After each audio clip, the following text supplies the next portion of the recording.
Students, today I am going to teach you the subject of SST and the chapter is democracy, civics chapter democracy, present day world. पहले हमने इससे पहले first chapter किया था democracy, उसकी हमने introduction पढ़ी थी कि डेमोक्रेसी क्या है, उसका बर्थ कैसे हुआ एक्सेट्रा. इस चैप्टर में हम पढ़ेंगे इसके मेन फीचर्स और इसके मतलब आज के टाइम में जो वर्ल्ड में डेमोक्रेसी है उसके क्या क्या कैसी कैसी डेमोक्रेसी है और उसके क्या क्या फीचर्स हैं. फर्स्ट हमारे पास आता है introduction. We have already read about the birth of democracy. हमने पहले ही पढ़ लिया है जैसे कि बर्थ डेमोक्रेसी का बर्थ कैसे हुआ और इसका एमरजेंस कैसे हुआ. और इस चैप्टर में we will learn about the democracy in today's world. इस चैप्टर में हम आज के टाइम में जो डेमोक्रेसी है उसके बारे में पढ़ेंगे. हमारे पास क्या है, फर्स्ट सबसे पहले main feature of democracy. Our topic is main feature of democracy. जो हमारे पास क्या है इसमें इसके जो फीचर्स हैं, फर्स्ट फीचर क्या है, people are the most important source of power in democracy. Regular election and the right to vote ensure that the power stays with the citizens. देखो जी, जो इस चैप्टर में है, इस चैप्टर में क्या आता है, हमें जो पॉपुलर मोस्ट इम्पॉर्टेंट सोर्स होते हैं, जो मतलब इस हमें बताया जाता है कि डेमोक्रेसी है ना, जो उसमें मेन जो सोर्स हैं पावर के, जिनके पास लास्ट पावर आती है वो कौन है, किसके पास आती है, वहाँ के लोगों के पास, पीपल्स के पास, वहाँ के सिटीजन्स के पास. और रेगुलर इलेक्शन, जो रेगुलर इलेक्शंस होते हैं वही क्या है, इंश्योर करते हैं हमारे हर तरह के पावर को के वो जो पावर है किसके पास स्टे कर रही है, सिटीजन्स के पास. और उसके बाद क्या आता है, regular election after the fixed period of time ensure that, जो फिक्स्ड पीरियड के बाद, जैसे हमारे इंडिया में है क्या है, इलेक्शन क्या होते हैं आफ्टर 5 ईयर्स होते हैं ना. टाइम पीरियड मतलब कंटिन्यूली टाइम पीरियड के साथ होते हैं, मतलब टाइम पीरियड इंश्योर किया होता है कि हाँ 5 साल के बाद इलेक्शन होने ही होने हैं. वो बात अलग है, कभी इमरजेंसी की कोई कंडीशन आ जाए तो इसका जो टेन्योर है वो 1 ईयर के लिए बढ़ जाता है, वो तो नॉर्मल सी बात है. लेकिन जो आज वैसे क्या है, हमारा क्या है, फिक्स्ड टेन्योर है, फिक्स्ड पीरियड ऑफ टाइम है जिसमें इलेक्शंस होते हैं. जो क्या है, अगर हम किसी भी पावर जो पावर में है, जो रूल में है ना गवर्नमेंट, उसको हम क्या, अगर उससे डिससेटिस्फाइड हैं तो हम उसे चेंज कर सकते हैं. और उसके बाद हमारे पास क्या आती हैं, universal adult franchise. Universal adult franchise क्या होता है कि 18 ईयर, जो हमारे 18 ईयर के लोग हैं ना या उससे ज़्यादा हैं, उन्हें क्या आता है, राइट टू वोट होता है. उनके पास राइट टू वोट होता है. वो वही सिर्फ क्या है, उनके साथ कोई भी डिस्क्रिमिनेशन नहीं किया जाता.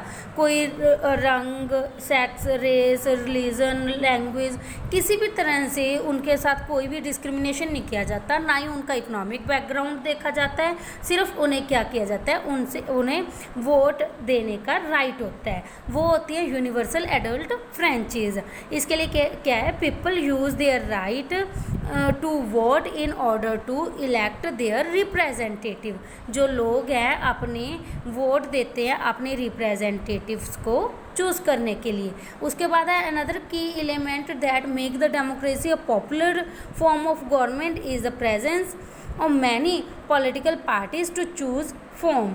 No one person or party monopolized. देखो जो ये है ना, इसका अनदर की एलिमेंट क्या है, जो डेमोक्रेसी है वो उसमें क्या है, जो गवर्नमेंट होती है ना, गवर्नमेंट में जो कोई भी पॉलिटिकल पार्टी अपने मोनोपली को नहीं लेकर आ सकती, ना ही कोई डिक्टेटरशिप लेकर आ सकती है. क्यों?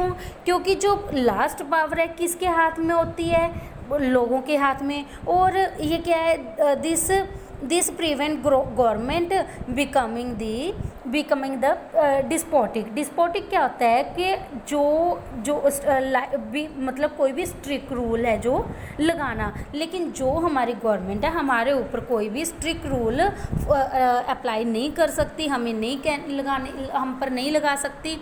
क्योंकि हम एक डेमोक्रेटिक स्टेट में हैं और उन्हें इलेक्शन के लिए अपनी जो वोट है आगे अपने फोर्स में आने के लिए क्या है, उन्हें वोट की ज़रूरत है। वोट किसके द्वारा दी जाएगी? लोगों के द्वारा, जिसकी वजह से वो कोई भी गलत काम या स्ट्रिक्ट रूल हम पर थोप नहीं सकती।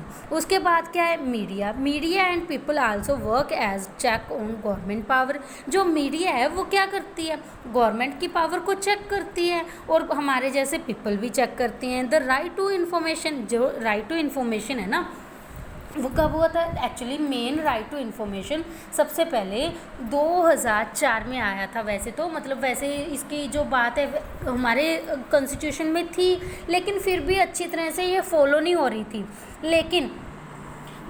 लेकिन 2002 के बाद सबसे पहले राजस्थान में इसे मांगा गया था और 2005 में 2005 में हर कहीं भी इंडिया के हर पार्ट में राइट टू इन्फॉर्मेशन है जो वो पावर में आ गया था। ठीक है, ये क्या है? ये पावर ऑफ कॉमन पीपल है। और जो आप ये फोटोग्राफ्स देख रहे हैं, ये जो फोटोग्राफ्स हैं, look at the photograph above, they are some very well known democratic leaders. ये कौन है? बहुत ही जाने माने डेमोक्रेटिक पर्सन्स हैं। आपने इन सब के नाम मुझे फाइंड करके मुझे मेरे व्हाट्सएप नंबर पे भेजने। ओके, नाउ नेक्स्ट हमारे पास जो अगला टॉपिक आता है, अगला टॉपिक है हमारा, देखो अगला टॉपिक अगला टॉपिक है हमारे पास political parties have to fulfil their promises in order to get reelected. देखो जो हमारी पॉलिटिकल पार्टीज़ होती हैं ना, वो दोबारा से री इलेक्ट होने के लिए क्या करती हैं? हमारे अपने प्रोमिसेस को फुलफ़िल करती हैं। जब भी देखो कोई भी इलेक्शंस होती हैं, आपने देखा ही होगा, अगर आपके वार्ड में कोई भी खड़ा होता है तो जो या आपके गांव में तो सरपंच या वार्ड का एमसी जो रिप्रेजेंटेटिव तौर पर खड़ा हुआ है, वो आपके घर में आता है और कहता है कि मैं ये कर दूंगा, मैं वो कर दूंगा, मैं आपकी गलियों को पक्का करवा दूंगा, मैं आपके लिए सारे काम करूंगा, पानी की व्यवस्था करूंगा, ये वो बहुत सारे काम करता है। अगर उसे दोबारा से री इलेक्ट होना है तो उसे क्या होगा? जो पहले उसने अपने प्रोमिसेस किए थे उन्हें फुलफ़िल करना होगा। तो इस तरह से पॉलिटिकल पार्टीज़ अपने प्रोमिसेस को फुलफ़िल करने के लिए वचनबद्ध होती है दोबारा से री इलेक्ट होने के लिए। उसके बाद क्या है? People can not be force to cast their vote in favour of particular candidate or a political party.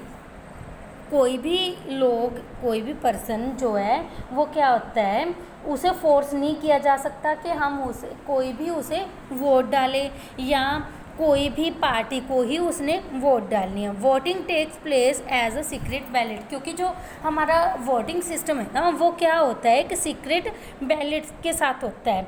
जो सीक्रेट बैलेट होता है ना जी, वो क्या होता है? जो वोट सीक्रेटली रूप में डाली जाती है, जिसे कोई भी ना देख सकता हो। ठीक है, इस तरह से जैसे हमारे इंडिया में अब 2014 के बाद से और तकरीबन 2000 के बाद से क्या चल रही है? अब हमारे ईवीएम मशीन्स चल रही हैं। उसके बाद क्या है? Every citizen above age of 25 has the right to contact election if he और she wishes to do so. जो पता है, देखो आपको पता है कि जो वोट देने का अधिकार होता है, राइट होता है, वो किसके पास है? 18 ईयर और इसके above.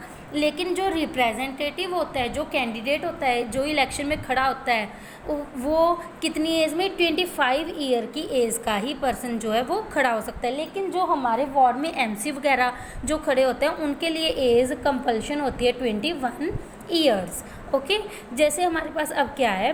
Rights all duties and rights of the citizens are protected by the state and the and all duties, responsibilities and function of the government are written in the constitution। जो हमारा constitution है ना, उसमें जो भी हमारे election से related, votes के रिलेटेड, गवर्नमेंट से रिलेटेड जो भी फंक्शन है, रिस्पॉन्सिबिलिटीज़ हैं, ड्यूटीज़ हैं, सब कुछ कहाँ पे है? हमारे कॉन्स्टिट्यूशन में रिटन रूप में हमारे पास है। अगर कोई भी इसे वायलेट करने की ट्राई करे तो हम उन्हें रिट लगाकर उनके अगेंस्ट एक्शन ले सकते हैं। सुप्रीम कोर्ट में, हाई कोर्ट में, अकॉर्डिंग टू सिचुएशन हम जा सकते हैं। उसके बाद क्या है? Distribution of power between all levels is clearly mentioned in the constitution। There is a clear effort to keep a check on power of the center so that it does not have excessive powers। Is that clear? Now in India election are held every 5 years। मैंने आपको पहले भी बताया था हमारे India में election क्या है, आफ्टर 5 ईयर हेल्ड होती हैं, ठीक है। And for the centre and the state legislature, Panchayati and local self government. जब 1923 और 4 इसमें 72 और 73rd अमेंडमेंट हुई थी, जिसमें लोकल सेल्फ गवर्नमेंट को बहुत सारे सब्जेक्ट, तकरीबन 27 के करीब सब्जेक्ट्स थे जो वो लोकल सेल्फ गवर्नमेंट्स को दिए गए थे। ओके, उसमें as the citizens elect their representatives, this system is called representative democracy। India is democratic republic। The president is the indirectly elected head of the country and the formal head of executive। जो हमारा president है ना, उसे हम indirect way से choose करते हैं।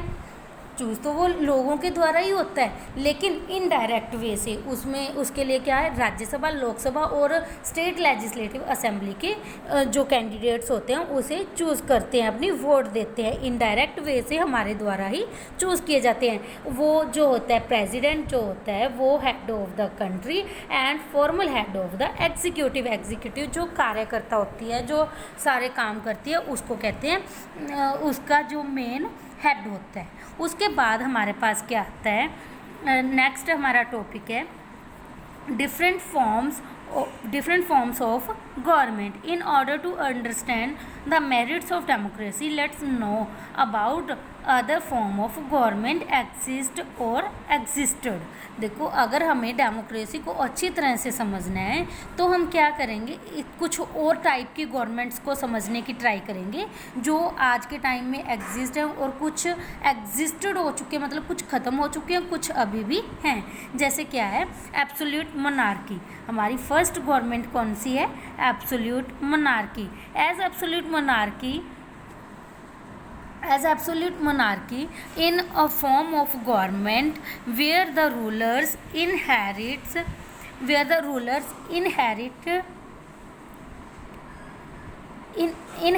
the position and then rulers for life।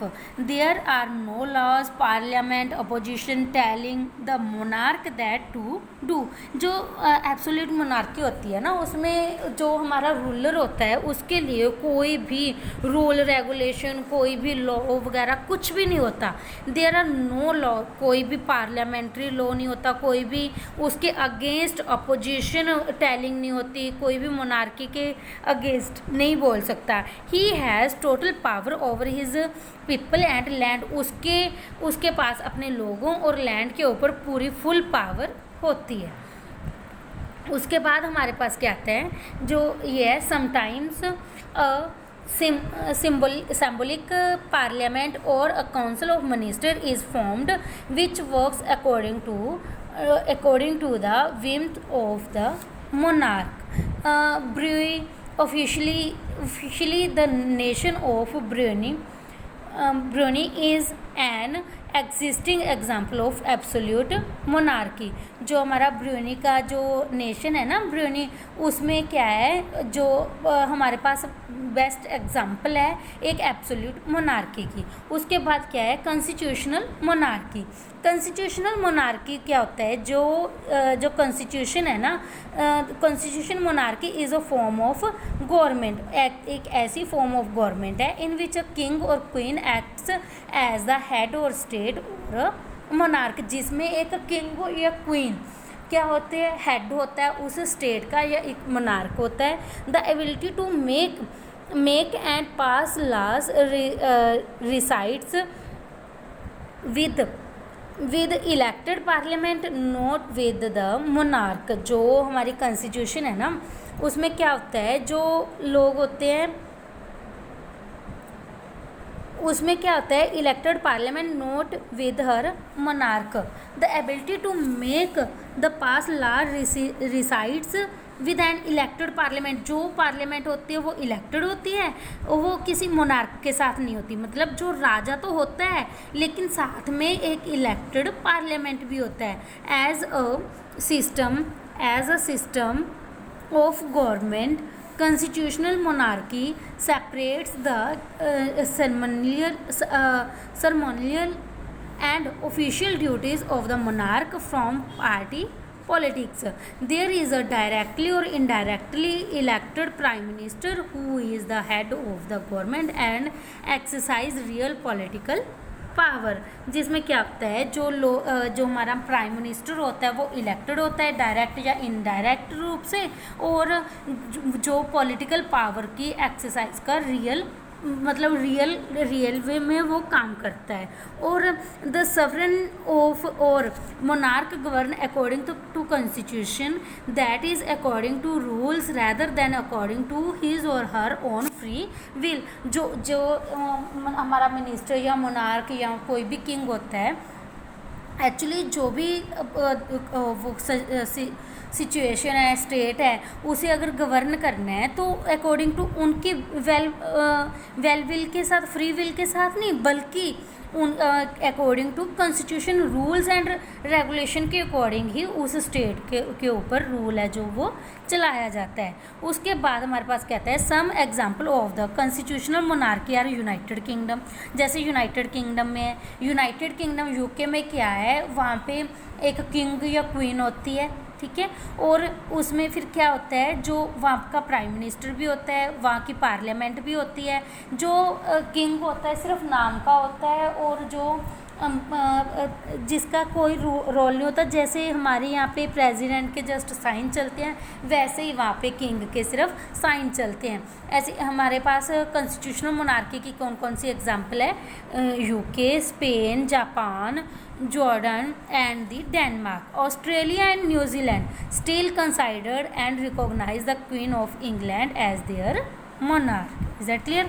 The United Kingdom does not have a written constitution. एक बात और मेन बात है, ये जो यूनाइटेड किंगडम है ना, यूके है, उसके पास अपना कोई रिटन कॉन्स्टिट्यूशन नहीं है। जैसे हमारे इंडिया और यूएसए के पास रिटन कॉन्स्टिट्यूशन है, वैसे यूके के पास रिटन कॉन्स्टिट्यूशन नहीं है to set out the right and duties of the sovereign, किसके लिए, जो वो अपने राइट्स और ड्यूटीज़ को सवरेन कर सके, लोगों के ऊपर, लोगों को दे सके। They are established by conventions. The sovereign also has certain powers reserved for him or her during the times of emergencies. वो क्या है, मतलब जो पावर है सिर्फ वो किस एमरजेंसी के टाइम पे ही यूज़ करते हैं। उसके बाद हमारा टॉपिक क्या आता है, single party political domination. Single party domination in this system, इस सिस्टम में क्या होता है, जो सिंगल पार्टी होती है ना, उसका डोमिनेंस होता है पूरे स्टेट के ऊपर। In this system, a single party dominates the political system. It runs without any opposition. This is the best seen in countries with the communist government in power. ये किस पार्टी की feature है, जो communist government वाली party होती है। जैसे कि ना आपने सुना होगा यूएसएसआर, इसमें है भी Soviet union, Yugoslavia, Bulgaria, Hungary, Indonesia, Cambodia were the example of communist government, but after the fall of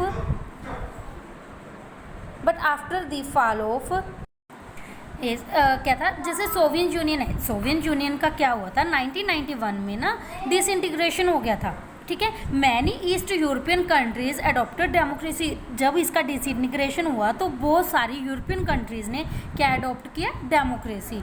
actually इसमें क्या था कि जो ये थी ना हमारी डेमोक्रेसी, इसमें जो मोनार्की सिस्टम था, सॉरी कम्युनिस्ट पार्टी थी, उसका डिसइंटीग्रेशन हो गया, एक पार्टी सिस्टम का डिसइंटीग्रेशन हो गया और बहुत सारी कंट्रीज़ ने क्या फॉलो कर लिया, डेमोक्रेसी को। उसके बाद जैसे हम प्रेजेंट डे में क्या ये सब कुछ क्या कहाँ देखते हैं, चाइना में क्या है, the People's Republic of China is the best example of such a system of the government. The communist party is the only party that exist in China. China में सिर्फ एक कम्युनिस्ट पार्टी ही exist करती है। People do not have the right to protest, demonstrate and speak against the government ruling the policies. In 1989, some students held a peaceful demonstration against the system at the Tiananmen Square in China. However, it was suppressed ruthlessly by the communist government.